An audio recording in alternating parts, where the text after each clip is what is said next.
السلام علیکم ورحمۃ اللہ وبرکاتہ۔ آج کی اس بابرکت جمعۃ المبارک کی نشست میں مجھے آپ حضرات کے سامنے جس عنوان پر لب گشائی کرنے کی سعادت حاصل ہوئی ہے وہ ہے اللہ سے محبت، اور اللہ سے محبت کا تقاضا کیا ہے۔ میں دعا گو ہوں رب لم یزل کی بارگاہ سے کہ رب کائنات مجھے کلمہ حق بیان کرنے کی توفیق عطا فرمائے، اور بعد میں ہم سب کو اس پر صحیح معنوں میں عمل کرنے کی بھی توفیق عطا فرمائے۔ سامعین کرام، انسان کی فطرت میں ہے محبت کرنا۔ انسان کی فطرت ہے کہ اسے انس، پیار، محبت ہو ہی جاتی ہے۔ اس دنیا میں آپ دیکھیں گے کہ محبتوں کا مرکز کیا ہے۔ لوگ جب محبت کا ذکر کرتے ہیں تو کہیں ایسے لوگ ہیں جو کہتے ہیں کہ مجھے فلاں سے محبت ہے، فلاں سے محبت ہے، فلاں سے محبت ہے، لیکن آپ نے کبھی یہ نہیں سنا ہوگا کہ لوگ یہ کہیں کہ ہمیں اپنے اللہ سے محبت ہے۔ حالانکہ ایمان کا تقاضا ہے کہ سب سے زیادہ محبت، سب سے زیادہ پیار کا مستحق صرف اور صرف اللہ ہے، اور اللہ سے جو محبت کی جائے اس میں کسی اور کو اس کے ساتھ شریک نہ کیا جائے، کیونکہ جب انسان اللہ کی جو محبت ہے اس میں کسی اور کو اللہ کے ساتھ شریک ٹھہراتا ہے تو یہ محبت میں شرک ہو جاتا ہے، شرک فی المحبت ہو جاتی ہے۔ حالانکہ وہ اللہ کی محبت، کہ اللہ کی محبت کے سامنے دنیا کی تمام محبتیں کم ہونی چاہیے۔ دنیا کی ساری محبتیں اللہ کی محبت کے تابع ہو جانی چاہیے، اللہ کی محبت کے نیچے ہونی چاہیے۔ قرآن مقدس ارشاد فرماتے ہیں سورہ بقرہ کی آیت نمبر 165 کے اندر، وہاں پر قرآن مقدس ایسے لوگوں کا تذکرہ کرتے ہوئے فرماتا ہے کہ جو اللہ کے ساتھ اس کی محبت میں اوروں کو شریک ٹھہراتے ہیں۔ قرآن مقدس سے فرمایا وَمِنَ النَّاسِ مَن يَتَّخِذُ مِن دُونِ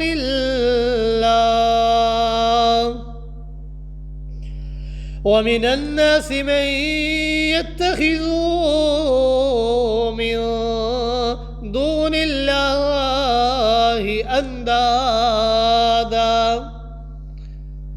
وَمِنَ النَّاسِ، اور بعض ایسے بھی لوگ ہیں بھئی یتخذو، جو اوروں کو پکڑ لیتے ہیں، من دون اللہ، اللہ کو چھوڑ کر اللہ کے علاوہ اوروں کو پکڑ لیتے ہیں، اندازیں شریک ٹھہراتے ہیں، کس میں؟ یحبونہم کحب اللہ، وہ اللہ والی محبت غیر اللہ کو دیتے ہیں۔ جو محبت اللہ کے لائق تھی وہ غیر اللہ کو دیتے ہیں محبت۔ اور ان لوگوں کا تذکرہ بھی کیا، ان لوگوں کی قرآن نے مذمت بیان کی، اور قرآن قابل تعریف بیان کرتا ہے ان لوگوں کو کہ جو اللہ کی محبت میں سچے ہیں۔ والذین آمنوا اشد حبا للہ، کہ وہ لوگ جو ایمان لے کر آئے، جو ایماندار ہیں، اشد حبا للہ، وہ اللہ کی محبت میں بڑے ہی سخت ہیں. وہ اللہ کی محبت میں کسی اور کو شریک نہیں ٹھہراتے. اور عبادت جو ہم کرتے ہیں، عبادت نام ہی 3 چیزوں کا ہے. ایک عبادت نام ہے محبت کا، عبادت نام ہے خوف کا، عبادت نام ہے آس کا، امید کا، کہ جس مالک نے پیدا کیا اس مالک کی دل میں محبت ہو، اس معبود کی دل میں محبت ہو، اس کی طرف لوٹ جانے کا خوف ہو کہ اللہ ہم نے تیرے طرف ہی آنا ہے، تیرے پاس ہی آنا ہے. اس کی نافرمانی کا خوف ہو، اس کی بغاوت کا انسان کے دل میں خوف ہو، اور اس کے عذاب اور اس کے گرفت کا انسان کو خوف ہو، اور امید بھی ہو. ہر طرف سے آس ٹوٹ جائے، ہر طرف سے امیدیں ٹوٹ جائیں، کوئی اسباب نظر نہ آئے، لیکن مالک کائنات سے امید ہونی چاہیے، مالک کائنات سے آس ہونی چاہیے. لا تیأسوا من روح اللہ، اللہ کی رحمت سے نا امید نہیں ہونا چاہیے. لا تقنطوا من رحمت اللہ، اللہ کی رحمت سے کبھی بھی مایوس نہیں ہونا چاہیے. یہ بدن کی عبادتیں ہیں. آپ نے دیکھا ہوگا رکوع ہے، سجدہ ہے، قیام ہے، حج ہے، عمرہ ہے، یہ ساری عبادتیں بدنی ہیں. زکوٰۃ ہے، مال ہے، یہ سارے عبادتیں مالی ہیں. لیکن کیا کبھی آپ نے یہ سوچا ہے کہ جو محبتوں کا مرکز ہے اس دل کی بھی کوئی نہ کوئی عبادت ہوتی ہے؟ عبادت قلبیہ میں سے اللہ کی محبت، یہ بھی ایک اہم ترین عبادت ہے. عبادات قلبیہ میں سے اللہ سے خوف رکھنا اور اللہ سے امید رکھنا اور اس سے محبت رکھنا، یہ عبادات قلبیہ میں سے اہم ترین عبادت ہے. یہ دل کی عبادتوں میں سے اہم ترین عبادت ہے.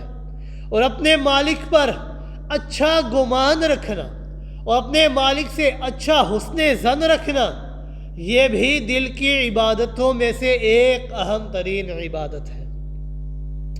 کبھی آپ نے سوچا ہے یعقوب علیہ السلام کا اپنے رب پر اچھا گمان تو دیکھیے، ان کا اپنے رب پر حسن ظن تو دیکھیے کہ سالہ سال گزر چکے ہیں، بیٹوں نے خبر دی ہے، جھوٹ کی گنجائش نہیں ہے، دنیا والوں سے آس امید ٹوٹ چکی ہے.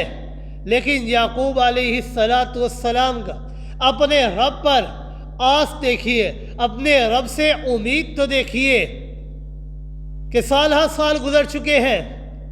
یوسف علیہ السلام کے ملنے کی کوئی امید نہیں، لیکن رب سے امید تو دیکھیے کہ لوگ یہ کہتے ہوں گے کہ یوسف علیہ السلام کا بال بھی باقی نہیں رہا ہوگا، لیکن ان کا اپنے رب پر اچھا گمان اور حسن ظن تو دیکھیے کہ ہمیشہ یہی کہا لا تیأسوا من روح اللہ، میں اپنے رب کی رحمت سے کبھی بھی نا امید نہیں ہوا.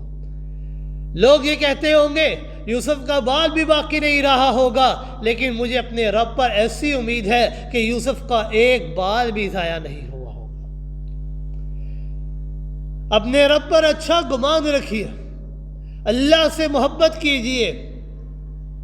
اور کبھی آپ نے قرآن مجید کی اس آیت کی طرف غور کیا ہے کہ اللہ رب العزت نے فرمایا سورہ بقرہ کے اندر ہی وَآتَ الْمَالَ عَلَىٰ حُبِّهِ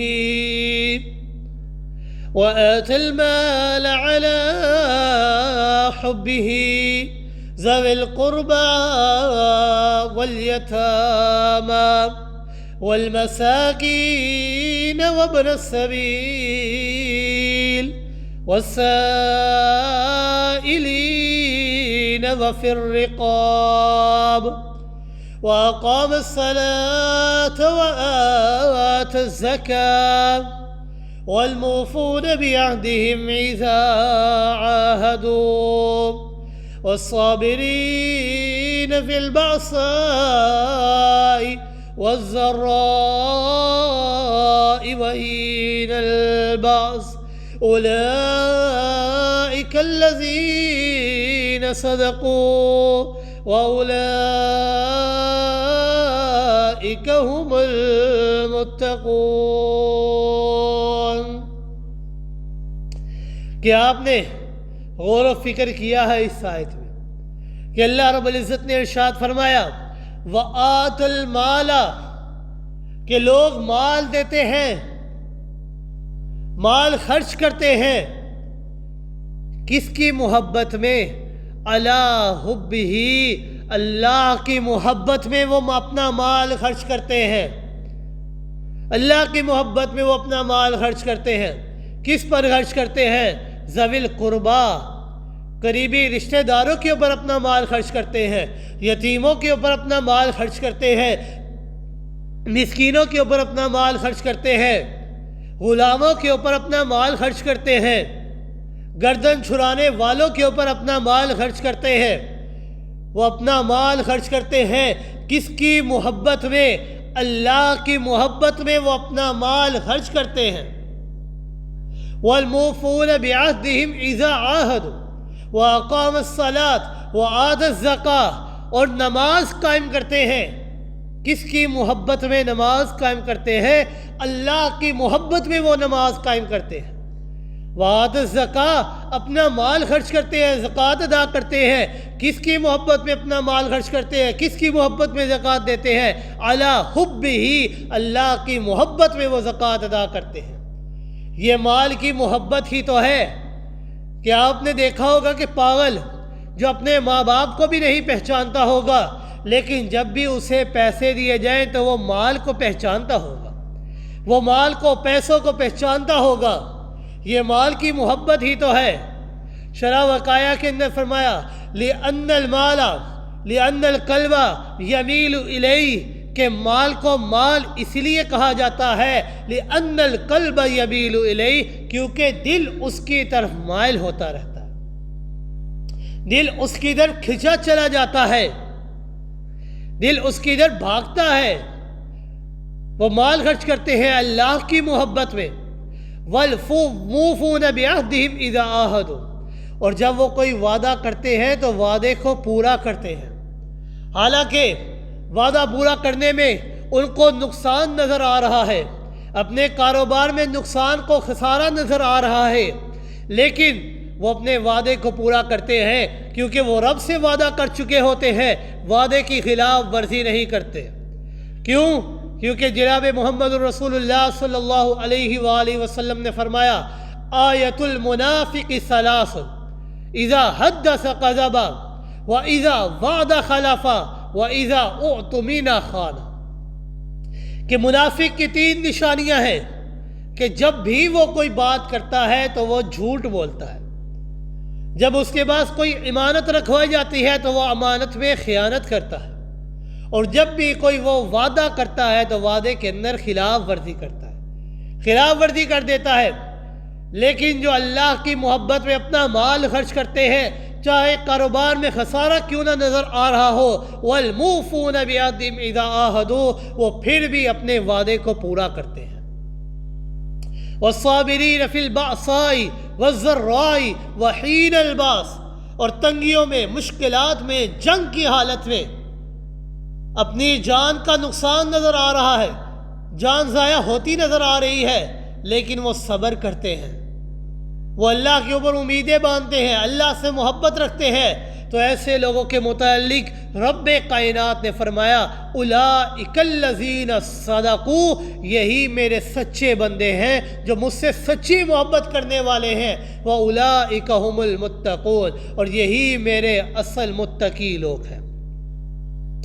سورہ دہر کے اندر بھی اللہ رب العزت نے فرمایا وَيُطْعِمُونَ الطَّعَامَ عَلَىٰ حُبِّهِ مِسْكِينًا وَيَتِيمًا وَأَسِيرًا إِنَّمَا نُطْعِمُكُمْ لِوَجْهِ اللَّهِ لَا نُرِيدُ مِنْكُمْ جَزَاءً وَلَا شُكُورًا کہ لوگ کھانا کھلاتے ہیں، وَيُطْعِمُونَ الطَّعَامَ، وہ کھانا کھلاتے ہیں لوگ کس کی محبت میں؟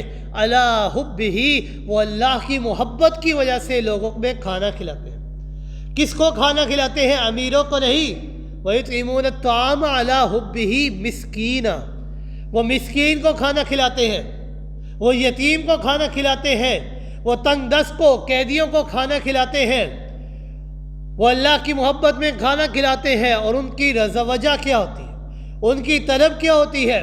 انما نطعمکم لوجہ اللہ، کہ وہ کھانا کھلاتے ہیں اور کھانا کھلانے کے بعد یہ نہیں کہتے کہ میرا شکر ادا کر، میرا تابع دار بن جا، شکر گزار بن جاؤ، بلکہ وہ کہتے ہیں انما نطعمکم لوجہ اللہ، کہ ہم یہ جو کھانا کھلا رہے ہیں ہمارا مقصد اللہ کی رضا حاصل کرنا ہے۔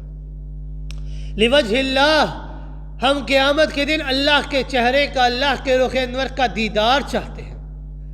قیامت کے دن اللہ ہمیں ان خوش نصیب لوگوں میں کر دے کہ جن کو اللہ اپنے چہرے کا دیدار نصیب فرمائے۔ ہم یہ جو کھانا کھلاتے ہیں مسکینوں کو، یتیموں کو، قیدیوں کو، ہمارا کھانے کھلانے کا مقصد اللہ کی رضا حاصل کرنا ہے، اللہ کے چہرے کا دیدار کرنا ہے۔ لا نرید منکم جزاء ولا شکورا، یہ جو ہم لوگوں کو کھانا کھلا رہے ہیں، ہمارا کھانے کھلانے کا ارادہ اور مقصد یہ نہیں کہ ہم تم سے دنیا میں بدلہ چاہتے ہیں، ہم یہ نہیں چاہتے کہ تم ہمارے شکر گزار بن جاؤ، بلکہ ہم یہ چاہتے ہیں کہ ہمارا رب ہم سے راضی ہو جائے۔ ہمارا مقصد، ہم اللہ سے محبت کرتے ہیں۔ ہر لمحہ انسان اللہ کی رحمت کو حاصل کرتا رہتا ہے۔ اگر کوئی ہمیں پیسے دے ہم اس سے محبت کرنے لگ جاتے ہیں کیونکہ وہ ہمیں مال دے رہا ہے۔ تو کبھی انسان نے غور کیا ہے کہ جس مالک نے ہمیں پیدا کیا ہے اس کی نعمتیں ہر لمحہ ہر لحظہ ہمیں مل رہی ہیں۔ 100 سال، 70 سال، 200 سال، 80 سال، انسان ہر لمحہ اللہ کی رحمت کو حاصل کر رہا ہے۔ کوئی بھی انسان کی زندگی کا ایسا لمحہ نہیں گزرتا کہ وہ اللہ کی رحمت سے فائدہ نہ اٹھا رہا ہو، اللہ کی رحمت سے فائدہ نہ اٹھا رہا ہو۔ اگر کھا نہیں رہا تو پی رہا ہوگا، پی نہیں رہا تو سو رہا ہوگا، سو نہیں رہا تو دیکھ رہا ہوگا، دیکھ نہیں رہا تو سن رہا ہوگا۔ کیا کبھی سوچا ہے کہ اگر اللہ ہم سے دیکھنے کی طاقت ہم سے چھین لے تو ہم کیا کریں گے؟ اگر اللہ ہم سے سننے کی سماعت سن لے تو ہم کیا کر سکتے ہیں؟ یہ اللہ ہی ہمیں دے رہا ہے، بلکہ مشرک اس کا دماغ بھی یہی کہتا ہے کہ دیتا اللہ ہے لیکن وہ سجدے غیر اللہ کو کرتا ہے، دیتا اللہ ہے لیکن غیر اللہ کے نام پر وہ کہتا ہے کہ اللہ دے رہا ہے۔ ہماری گفتگو کا مقصد کہ ہمیں اللہ سے محبت کرنی چاہیے، ہمارے دل میں صرف اللہ کی محبت ہونی چاہیے۔ علامہ ابن قیم رحمہ اللہ انہوں نے ایک عجیب جملہ بیان کیا، وہ کہتے ہیں المحبت ہی حیات القلب ہی حیات القلوب وغذاء الارواح، کہ یہ جو محبت ہے اللہ کی، یہ انسان کے دل کی زندگی ہے، یہ روح کی غذا ہے۔ اللہ کی محبت یہ دلوں کی زندگی ہے، یہ روح کی غذا ہے۔ اللہ کی محبت جس دل میں آ جائے اسے پھر کسی اور چیز کی ضرورت نہیں ملتی۔ اس نے اپنے رب کو پہچان لیا ہے۔ وغذاء الارواح ولیس للقلب لذت ولا نعیم ولا فلاح ولا حیات الا بها، اور دل کے لیے نہ ہی کوئی لذت ہے، نہ ہی کوئی نعمت ہے، اور نہ ہی کوئی کامیابی ہے، اور نہ ہی کوئی زندگی ہے، مگر کامیابی ہے، زندگی ہے، فلاح ہے تو صرف اس میں کہ اس دل کے اندر اللہ کی محبت ہونی چاہیے۔ انسان ہر لحظہ اللہ کی محبت اس کے دل میں ہونی چاہیے، کبھی بھی اپنے مالک کی محبت سے اسے دور نہیں ہونا چاہیے۔ ایمان کی لذت بھی انسان کو اس وقت ملتی ہے کہ جب اس کے دل میں اللہ کی محبت ہوتی ہے۔ جناب محمد رسول اللہ صلی اللہ علیہ وآلہ وسلم نے فرمایا ثلاث من کن فیہ وجد بہن حلاوت الایمان، کہ 3 باتیں جس آدمی کے دل کے اندر آ جائے اس نے ایمان کی حلاوت، ایمان کی مٹھاس کو چکھ لیا۔ اس میں سے پہلی بات ان یکون اللہ ورسولہ احب الیہ مما سواہما، کہ اللہ اور اس کے رسول کی محبت تمام محبتوں کے اوپر غالب آ جائے۔ اللہ کی محبت سب سے زیادہ ہونی چاہیے، اور رسول اللہ صلی اللہ علیہ وآلہ وسلم کی محبت اللہ کی محبت کے بعد ہونی چاہیے۔ اللہ اور اس کے رسول کی محبت تمام محبتوں سے غالب ہونی چاہیے۔ اور دوسری چیز، ان یحب المرء لا یحبہ الا للہ، کہ انسان اگر کسی سے محبت کرے تو اس لیے محبت کرے کہ اللہ اس سے محبت کرتے ہیں۔ اس کو انسان اس سے پیار کرے کہ اللہ اس سے پیار کرتے ہیں، اللہ اس کو پسند کرتے ہیں۔ میں آپ سے محبت اس لیے کرتا ہوں کہ آپ میرے رب کے قرآن کے خادم ہیں۔ میں آپ سے محبت اس لیے کرتا ہوں کہ آپ میرے نبی کے دین کے وارث ہیں۔ میں آپ سے محبت اس لیے کرتا ہوں کہ آپ میرے رب کی وحدانیت کا ڈنکا بجا رہے ہیں، میرے رب کی توحید کو بیان کر رہے ہیں۔ میں آپ سے محبت اس لیے کرتا ہوں کہ اس کی وحدانیت کے رستے میں جو رکاوٹیں آ رہی ہیں انسان ان کو رد کر رہا ہے۔ تجھ سے پیار اس لیے کرتا ہوں کہ تو میرے رب کے دین کا تابع دار ہے۔ تجھ سے پیار اس لیے کرتا ہوں کہ تو میرے نبی کی سنت کا تابع دار ہے۔ جب انسان کے دل کے اندر ایسی محبت ہوگی تو انسان ایمان کی حلاوت اور ایمان کی مٹھاس کو چکھ لے گا۔ تو دیکھیے، اللہ کی محبت جس دل میں آ جائے، اگر مخلوق سے محبت ہے تو اللہ کی محبت کی وجہ سے ہونی چاہیے۔ یہ محبت اتنی پیاری ہے کہ حدیث قدسی ہے کہ اللہ رب العزت فرماتے ہیں وجبت محبتی للمتحابین فیہا والمتزاورین فیہا والمتبادلین فیہا والمتجالسین فیہا، کہ اللہ رب العزت نے فرمایا کہ اے انسان، جب تم میری محبت کی وجہ سے کسی سے محبت کرتا ہے کہ یہ میرے دین کا تابع دار ہے اس لیے محبت کرتا ہے، یہ میرے نبی کی سنت کا پیروکار ہے، جب تو اس سے اس لیے محبت کرتا ہے تو تیرا مقصد یہ ہے کہ تم میں اللہ کو محبوب بنانا چاہتا ہوں، تو میں اللہ رب العزت فرماتے ہیں کہ میں تجھے محب سے ایک اونچے درجے تک پہنچا دیتا ہوں۔ تیرا مقصد یہ ہے کہ تو اس مجلس میں اس لیے بیٹھتا ہے کہ اس مجلس کے اللہ کا ذکر ہوتا ہے، تو اس سے محبت اس لیے کرتا ہے کہ یہ اللہ سے محبت کرتا ہے، یہ میرے نبی کی دین کا پیروکار ہے۔ تو جب یہ سارے کام اس لیے کرتا ہے کہ تیرا مقصد یہ ہوتا ہے کہ تو میں اللہ کو محبوب بنا لے، جب تیرا مقصد یہ ہے تو میں اللہ رب العزت تجھے اس سے آگے اونچے درجے تک پہنچا دیتا ہوں۔ میں اللہ رب العزت تجھے محبوبیت کے درجے تک پہنچا دیتا ہوں۔ اور محبوبیت کا درجہ کیا ہے کہ اللہ رب العزت فرماتے ہیں قل ان کنتم تحبون اللہ فاتبعونی یحببکم اللہ ویغفر لکم ذنوبکم، کہ یہ سارے کام تو میں اللہ کی محبت حاصل کرنے کے لیے کر رہا ہے۔ تو اے انسان، جب یہ سارے کام تمہیں اللہ کی محبت کے لیے کر رہا ہے تو میرے رب کا اعلان یہ ہے کہ تو مجھے محبوب بنانے کی فکر میں ہے۔ میں رب کائنات اعلان فرماتا ہوں کہ میں تجھے اپنا محبوب بنا لیتا ہوں۔ یغفر لکم ذنوبکم، میں اللہ تجھے صرف اپنا محبوب ہی نہیں بناؤں گا بلکہ میں اللہ تیرے سارے گناہوں کو بھی معاف کر دوں گا۔ صرف گناہوں کو معاف ہی نہیں کروں گا، الا من تاب وآمن وعمل عملا صالحا فاولئک یبدل اللہ سیئاتہم حسنات، ایسے لوگ جو میں اللہ کی محبت کے لیے محبت کرتے ہیں، جو مجھے محبوب بنانا چاہتے ہیں، ایسے لوگوں کے گناہوں کو تو میں معاف کروں گا، لیکن ان کے گناہوں کو بھی میں اللہ نیکیوں میں تبدیل کر دوں گا۔ اور اللہ رب العزت صرف اتنا ہی نہیں فرماتے بلکہ اللہ رب العزت نے فرمایا کہ جب انسان میں اللہ کو محبوب بنانا چاہتا ہے، میں اللہ کی محبت کے لیے محبت کرتا ہے، رب کائنات ایسے بندے کو اپنا محبوب بنا لیتے ہیں اور اعلان فرماتے ہیں، جبریل امین کو اپنے پاس بلاتے ہیں اور اعلان فرماتے ہیں کہ اے جبریل، صحیحین کی روایات ہے کہ حضرت جبریل کو بلا کر رب کائنات فرماتے ہیں کہ اے جبریل، میں اس بندے سے محبت کرتا ہوں، یہ میری محبت کی وجہ سے محبت کرتا ہے، یہ میری محبت کی وجہ سے فلاں مجلس پہ جاتا ہے کیونکہ اس میں میرا ذکر ہوتا ہے۔ اے جبریل، میں اس سے محبت کرتا ہوں، لہٰذا آپ بھی اس سے محبت کریں۔ جب حضرت جبریل اللہ رب العزت کے یہ پیغام سن کر واپس آتے ہیں تو فرشتے پوچھتے ہیں کہ اے جبرائیل، اللہ رب العزت نے کیا فرمایا؟ تو حضرت جبرائیل علیہ السلام فرماتے ہیں کہ اے میرے فرشتوں، رب کائنات نے فرمایا کہ میں فلاں بندے سے محبت کرتا ہوں، اے جبرائیل آپ بھی اس سے محبت کرے۔ تو فرشتے فرماتے ہیں کہ جب اس بندے سے اللہ محبت کرتے ہیں، جب اس بندے سے جبرائیل امین محبت کرتے ہیں، تو ہم فرشتوں کا اعلان بھی یہ ہے کہ ہم بھی اس بندے سے محبت کرتے ہیں۔ صرف اتنا ہی نہیں، ثم یوسع لہ قلوب فی الارض، اللہ رب العزت ایسے بندے کی محبت تمام دنیا والوں کی دلوں کے اندر بھی ڈال دیتے ہیں کہ دنیا والے بھی ایسے بندے سے محبت کرتے ہیں، اسے قبولیت عطا کر دیتے ہیں، ساری مخلوق اس سے محبت کرنے لگ جاتی ہے۔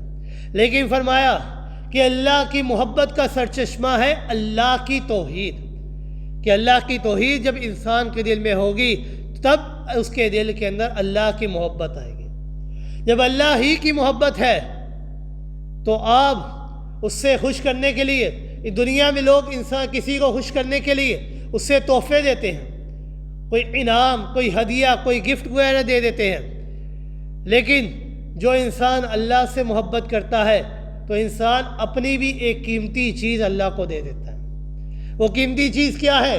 رب کائنات نے فرمایا وَمِنَ النَّاسِ مَن يَشْرِي نَفْسَهُ ابْتِغَاءَ مَرْضَاتِ اللَّهِ، جو میں اللہ سے محبت کرتا ہے، اس کے دل میں اللہ کی محبت ہے، ایسا بندہ اپنی جان اور اپنا مال سارا اللہ کی رضا میں خرچ کر دیتا ہے۔ جس کام میں اللہ کی رضا ہو ایسا بندہ اپنی جان بھی اور اپنا مال بھی اس راہ میں خرچ کر دیتا ہے۔ جب انسان اپنی بیش قیمت شے، اپنی جان اور اپنا مال اللہ کی رضا حاصل کرنے کے لیے خرچ کر دیتا ہے تو اللہ رب العزت بھی انعام عطا فرماتے ہیں۔ کیا انعام عطا فرماتے ہیں؟ اللہ رب العزت نے فرمایا اِنَّ اللَّهَ اشْتَرَىٰ مِنَ الْمُؤْمِنِينَ أَنفُسَهُمْ وَأَمْوَالَهُمْ بِأَنَّ لَهُمُ الْجَنَّةَ، کہ ایسے لوگ جو اپنی جان، اپنا مال اللہ کی راہ میں خرچ کر دیتے ہیں، اللہ کی محبت میں اللہ کی راہ میں خرچ کر دیتے ہیں، تو اللہ اس کے بدلے میں انہیں کیا عطا کرتے ہیں؟ بِأَنَّ لَهُمُ الْجَنَّةَ، کہ اللہ ایسے بدلے کو اس کے بدلے میں جنت عطا کر دیتے ہیں۔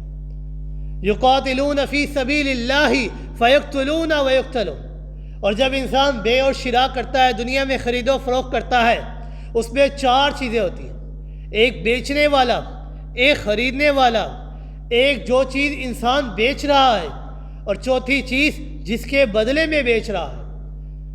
تو جو انسان اللہ سے محبت کرتا ہے وہ بھی 4 چیزیں اس کے اندر آ جاتی ہیں۔ انسان بیچ رہا ہے، کیا بیچتا ہے؟ انسان اپنا مال، اپنی جان اللہ کو بیچ رہا ہے۔ خریدار کون ہے؟ خریدار اللہ ہے۔ انسان سے اللہ رب العزت اس کی جان، اس کی مال کو خرید رہے ہیں۔ انسان اس کے بدلے میں کیا چاہتا ہے؟ اس کے بدلے میں جنت چاہتا ہے۔ اور اللہ رب العزت قیمت بھی کیا عطا کرتے ہیں کہ اللہ رب العزت اس کے بدلے میں اسے جنت عطا کرتے ہیں اور ساتھ ہی ساتھ اپنا دیدار بھی عطا کرتے ہیں۔ اور جب انسان دنیا کے اندر کوئی معاہدہ کرتا ہے تو معاہدے کے لیے انسان کوئی رسید وغیرہ رکھتا ہے، اس کو لکھ لیتا ہے، تو اللہ رب العزت نے بھی اس کی رسید بنائی ہے۔ اللہ رب العزت نے فرمایا وَعْدًا عَلَيْهِ حَقًّا فِي التَّوْرَاةِ وَالْإِنْجِيلِ وَالْقُرْآنِ، کہ یہ جو بے اور شراء ہے انسان کی اور اللہ کی، اس بے اور شراء کو میں اللہ نے رسید کے طور پر تورات کے اندر بھی لکھ دیا ہے، انجیل کے اندر بھی لکھ دیا ہے، اور قرآن کے اندر بھی لکھ دیا ہے کہ جو انسان اللہ سے محبت کرتا ہے، اللہ سے محبت کے لیے اپنا جان، اپنا مال خرچ کر دیتا ہے، تو اللہ رب العزت ایسے بندے کو اس کے بدلے میں جنت اور اپنی رضا عطا فرما دیتے ہیں۔ اور اللہ کی محبت کے تقاضے کیا ہیں؟ اس کی محبت کے بہت تقاضے ہیں کہ کس طرح انسان اللہ کی محبت کو حاصل کر سکتا ہے۔ اللہ سے محبت انسان کے لیے بہت ضروری ہے، واجب ہے، فرض ہے کہ انسان اللہ سے محبت کرے۔ اس کے لیے پہلا تقاضا یہ ہے قراءۃ القرآن بالتدبر والتفہم لمعانیہ وما عبد بہ، کہ انسان قرآن کے اندر غور و فکر کرے، کیونکہ جب انسان کو کسی کی گفتگو اچھی لگتی ہے تو انسان اس سے محبت کرنے لگتا ہے۔ تو یہ قرآن، یہ اللہ کی گفتگو ہے۔ جب انسان اس قرآن کے اندر غور و فکر کرتا ہے، غور کرتا ہے، تو یہ قرآن اللہ کی گفتگو ہے، اللہ کی بات ہے۔ انسان اس کے اندر غور و فکر کرے۔ جب انسان قرآن کے اندر غور و فکر کرتا ہے تو انسان رب کی رحمت کو پہچان لیتا ہے۔ جب انسان اس قرآن کے اندر غور و فکر کرتا ہے تو انسان رب کی سخاوت کو پہچان لیتا ہے۔ جب انسان قرآن کے اندر غور و فکر کرتا ہے تو انسان رب کی قدرت کو پہچان لیتا ہے۔ ان اللہ علی کل شیء قدیر۔ انسان جب رب کی سخاوت کو دیکھتا ہے، رب کی قدرت کو دیکھتا ہے، رب کی پکڑ کو دیکھتا ہے تو قرآن کے اندر غور و فکر کرتا ہے تو قرآن فرماتا ہے ان بطش ربک لشدید، میرے رب کی پکڑ بڑی ہی سخت ہے۔ انسان جب قرآن کے اندر غور و فکر کرتا ہے تو رب کی عطاؤں کو پہچان لیتا ہے۔ انسان جب قرآن کے اندر غور و فکر کرتا ہے رب کی مغفرت کو پہچان لیتا ہے۔ انسان جب قرآن کے اندر غور و فکر کرتا ہے رب کے ناموں کو پہچان لیتا ہے کہ المؤمن، المہیمن، العزیز، الجبار، المتکبر، الغفور، الرحیم، یہ سارے نام اللہ کے ہیں۔ انسان جب قرآن کے اندر غور و فکر کرتا ہے رب کی صفات کو پہچان لیتا ہے، رب کے کمالات کو پہچان لیتا ہے۔ رب اپنے کلام کے اندر مخفی ہے۔ اگر انسان نے رب کو پہچاننا ہے تو رب کے کلام کے اندر ان رب کو پہچاننا ہوگا۔ رب کا کلام یہ قرآن ہے۔ القرآن بالتدبر والتفہم، اس کے معنی اور اس کے تشریح اور اس کی تدبیر کے ساتھ رب کو پہچاننا ہوگا۔ دوسری چیز دوام علی ذکرہ علی کل حال باللسان والقلب والعمل والحال، کہ ہر حال میں انسان اللہ کا ذکر کرتا رہے۔ زبان سے بھی اللہ کا ذکر، دل میں بھی اللہ کا ذکر، اعضاء اور جوارح میں بھی اللہ کا ذکر، اور حال میں بھی اللہ کا ذکر، کہ کوئی لمحہ بھی ایسا ضائع نہ ہو کہ جس میں اللہ کا ذکر نہ ہو۔ حال سے مراد کہ انسان تیری حالت میں عاجزی ہونی چاہیے۔ جب انسان عاجزی کرتا ہے رب کے سامنے تو یہ عاجزی بھی رب کے سامنے اس کا ذکر بن جایا کرتی ہے۔ ہر حال میں اللہ کا ذکر ہونا چاہیے۔ اور ذکر اللہ کے 4 فائدے ہیں۔ پہلا فائدہ کہ اللہ کا ذکر کرنے والے کا بندہ، جو انسان اللہ کا ذکر کرتا ہے، جب انسان اللہ کا ذکر کرتا ہے تو اس ذکر کرنے والے بندے اور اللہ کے درمیان کوئی پردہ بھی حائل نہیں ہوتا۔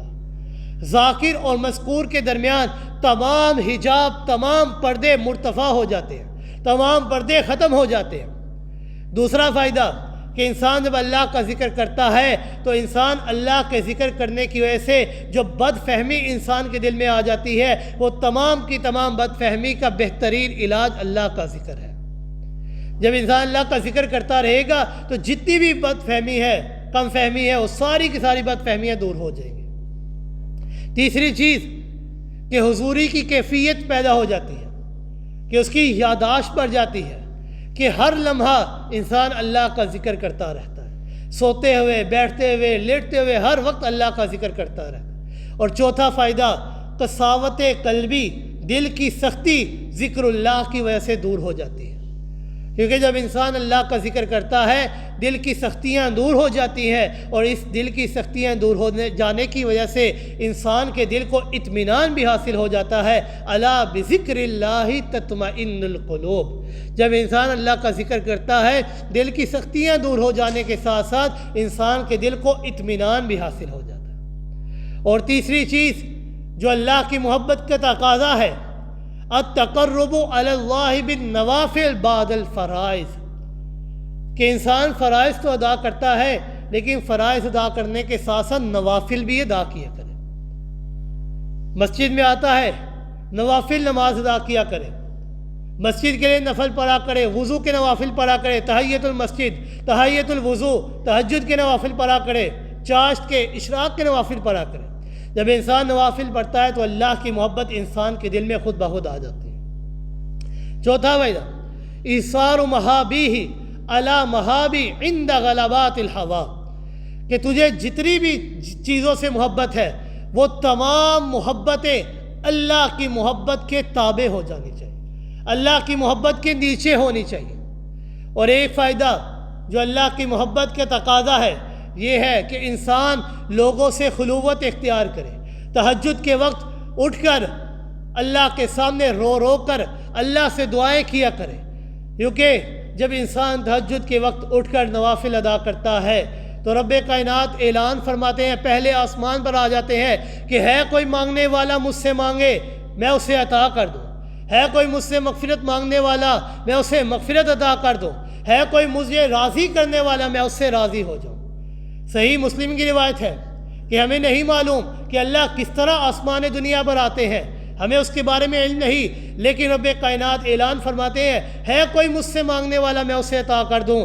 جو انسان اللہ سے تہجد کے وقت مانگتا ہے اور جب انسان کو اس وقت اللہ سے مانگنا آ جاتا ہے تو پھر انسان کو کسی کے سامنے ہاتھ پھیلانے کی ضرورت نہیں پڑتی، کیونکہ انسان کو اللہ خود بخود عطا کر دیتے ہیں۔ جس دن انسان کو اللہ سے مانگنا آ گیا، جس دن انسان کے دل میں اللہ کی محبت آ گئی، اسے پھر کسی اور چیز کی ضرورت نہیں پڑے گی۔ تو دعا ہے اللہ رب العزت سے کہ اللہ رب العزت ہمیں اپنی محبت نصیب فرمائے، اور اللہ رب العزت ہمارے دلوں کے اندر جو اللہ کو محبت ہم سے منظور ہے، اللہ رب العزت ہمیں وہ محبت عطا فرمائے۔ وما علینا الا البلاغ۔